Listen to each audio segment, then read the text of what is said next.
अब मैं आप लोगों को एक ऐसे व्यक्तित्व से मिलाने जा रहा हूं कि जिनके पास एक तरह समझिए कुछ भी नहीं था। ना इनके पास उतना ज्यादा पैसा है, ना इनके पास उतनी ज्यादा भूमि है, ना ये किसी अच्छे से जॉब में है, परंतु अपने कठोर परिश्रम पर और एक अच्छे नेतृत्व पर अपने तीनों छोटे भाई को एक सही जगह पर ले आए हैं। इनका परिचय हम इस तरह देता हूँ कि IITian प्रिंस राज के भैया हैं। ये मेडिकल की तैयारी करने वाले शिव शंकर के भैया हैं। कानून की पढ़ाई करने वाले अभिषेक के भैया हैं। प्यार से इनको हम लोग अमन राज कहते हैं। तो आज आप लोगों के सामने मैं इनको प्रस्तुत करता हूँ। ये भी इस कोचिंग के लिए बहुत ज्यादा वर्क करते हैं, भिन्न भिन्न क्षेत्रों में जाकर यहाँ की विशेषता बताते हैं। थोड़ा आप लोग इनसे रूबरू हो जाए।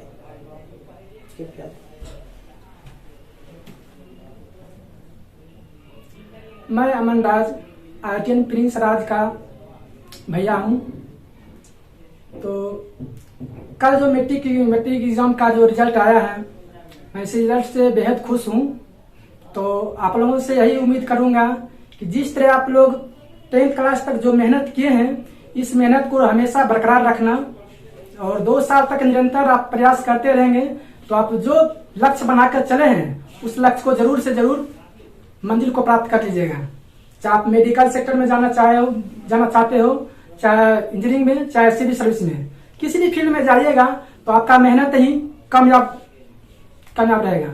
इसीलिए मैं आपसे यही उम्मीद रखता हूं कि अनुशासन पूर्वक जिस तरह अब तक राष्ट्रीय प्रेम कोचिंग में रह के पढ़ाई किए हैं, उसी तरह आप लोग जो शहर में जा रहे हैं तो आप खुद का मालिक बनने जा रहे हैं। अब तक तो आप गार्जियन के हैंड में रह के पढ़ाई किए हैं, तो कोशिश आप अपने स्तर से यही कीजिएगा कि हम बेहतर से बेहतर शिक्षा ग्रहण करें।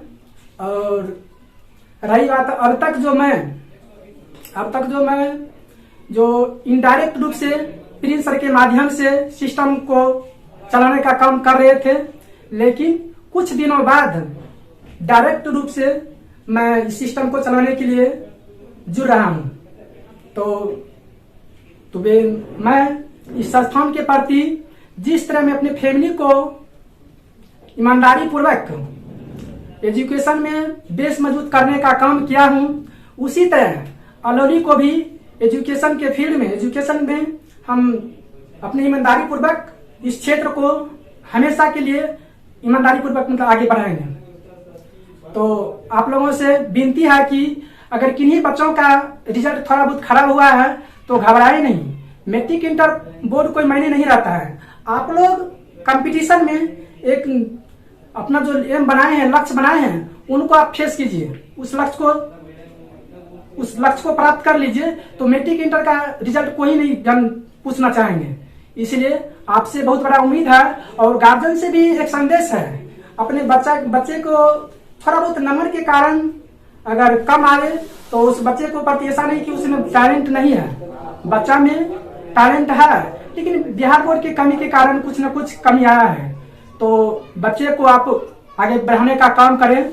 जब मैं एक भाई होके पूरे फैमिली को यहाँ तक मैं पहुंचा सकता हूँ, आप बच्चे के लड़का या लड़की का आप गार्जियन हैं, तो आपका एक दायित्व बनता है कि हम अपने बच्चे को अच्छा से मतलब एक उच्च मंजिल तक हम पहुंचा सके। तो आप लोगों से यही विनती है कि आप लोग, और स्टूडेंट से भी यही विनती है कि आप लोग छोटे भाई बहन को आप गाइडेंस करें। गाइडेंस की वजह से ही बच्चा आगे बढ़ता है, क्योंकि बच्चा को पता ही नहीं चलता है कि हम किस समय में कैसे चले, कैसे तैयारी करें जो आगे बढ़ पाए। तो एजुकेशन के फील्ड में माता पिता और गुरु का बहुत बड़ा योगदान होता है। इसीलिए मैं सभी स्टूडेंट के माता पिता को धन्यवाद देना चाहता हूँ, बधाई देना चाहता हूँ, शुभकामनाएं देना चाहता हूँ कि आपका बच्चा आप लोगों के कारण बहुत होनहार हुआ है। और गाइडेंस हमें 2 साल अगर निरंतर पूर्वक उन पर निगरानी रखा जाए तो बेहतर से बेहतर कर सकता है। और जो राष्ट्रीय प्रेम कोचिंग के जितने भी टीम मेंबर हैं, उन सबको भी मैं बधाई देना चाहता हूं। आप लोगों का लगनशील के कारण मेहनत करने, दिन रात एक करके स्टूडेंट को जो अपने अनुशासन पूर्वक पढ़ाई में जो आप योगदान दिए, उनका आज नतीजा है कि आज इतना बेहतर से बेहतर रिजल्ट लाया है। इसी के साथ मैं अपनी वाणी को विराम देना चाहता हूँ। धन्यवाद। धन्यवाद।